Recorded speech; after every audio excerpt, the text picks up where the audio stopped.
All right. Hello, class.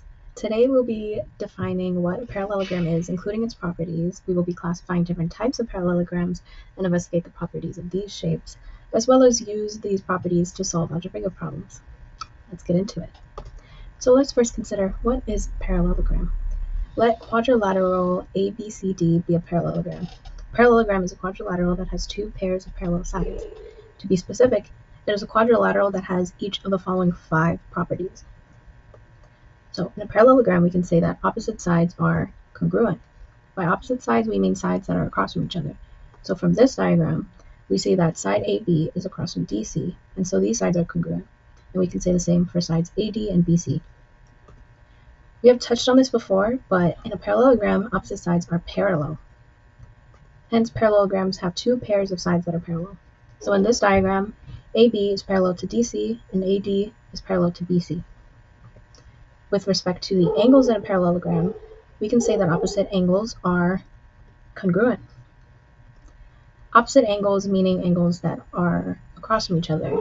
So we can say that angle B is congruent to angle D, and angle A is congruent to angle C. In a parallelogram, we can say that consecutive angles are supplementary. Consecutive meaning that they are next to each other, and supplementary, as we've learned, meaning that the sum of the angles is equal to 180 degrees. So, based on this diagram, if we focus on angle B, there are two angles that are next to it, angles A and angle C. Hence, we can say that the measure of angle B plus the measure of angle C is equal to 180 degrees. And in a similar fashion, we can say that the measure of angle B plus the measure of angle A is also equal to 180 degrees. In a parallelogram, we know that the diagonals bisect each other. So in this diagram, we have diagonal AC and diagonal DB. So DB bisects AC and vice versa. And as we have learned, this means that the line segments will cut each other into two congruent halves respectively. So these are all the specific properties of parallelograms, and you can use any one of these properties to prove or show that a quadrilateral is a parallelogram. Now that we have defined what a parallelogram is, let's talk about the different types of parallelograms. We have two figures, and we will explain the properties of each of them. This parallelogram is a rectangle, so let parallelogram EFGH be a rectangle. A rectangle has all the properties of a parallelogram, but rectangles have something in particular that is that all the angles at its vertices are 90 degrees or right angles, shown with the square angle signs in the diagram. Another property of rectangles is that the two diagonals inside the rectangle have equal measure, so the diagonals are congruent. That means diagonal FH is congruent to diagonal EG, and these are all the properties of rectangles. Now let's get into our next shape, which is our green one here. This parallelogram is a rhombus. So let parallelogram ILKJ be a rhombus. A rhombus has all the properties of a parallelogram, but it also has three additional properties that classify it as a rhombus. One of these properties is that all sides are congruent. So we get that line segments IL, LK, KJ, and JI are all congruent to one another. We can also say that the diagonals are perpendicular to each other, meaning they form right angles at their intersection. And finally, we can say that the diagonals in a rhombus bisect opposite angles. So if we look at diagonal IK, we see that it bisects angles I and K, meaning it divides these respective angles into two congruent halves. So in order to show that a given parallelogram can be classified as a rhombus, you would need to show that it has at least one of these three additional properties. Now that we talked about the properties of a rectangle and a rhombus, there is a third type of parallelograms that combines the properties of a rectangle and a rhombus. Can you guess the figure? This figure is a square.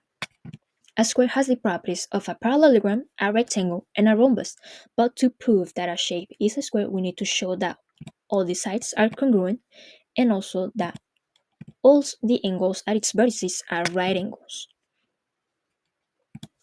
Now we have learned how to identify different types of parallelograms based on their properties.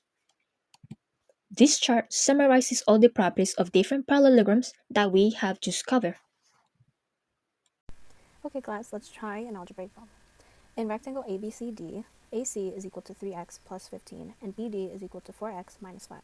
Find the length of AC.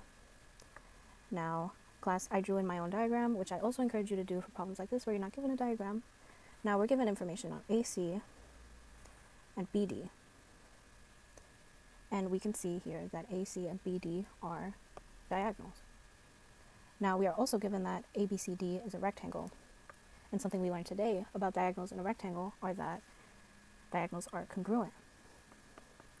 So we can say that AC is congruent to BD. Now if they're congruent, the measures of these line segments will be equal. And so since we are given the lengths of these line segments, we can set these equal to each other.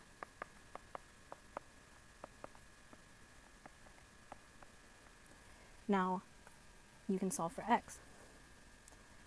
And I trust the class to be able to do this. So once you solve this equation, you get that x is equal to 20.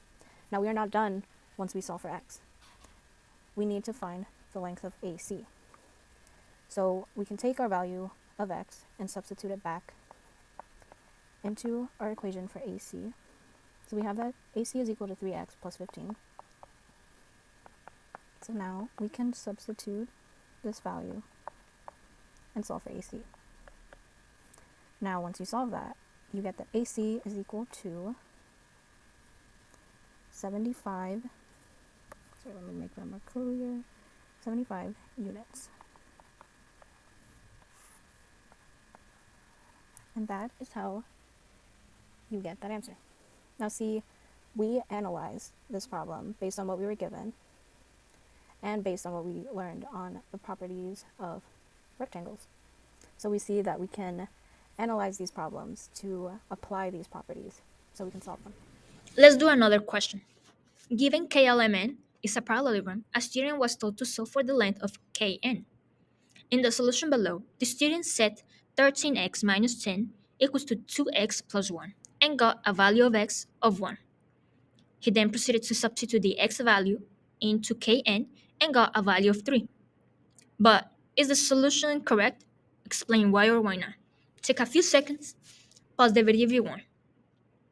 Well, the student solution is incorrect. We can use one of the properties of parallelograms which states that opposite sides are congruent. This means KL is congruent to NM. So KL should be equal to NM. But the student mistakenly set KL equal to KN. The student solution would be correct if all the sides of the parallelogram are congruent. For example, 4 squares or 4 rhombuses.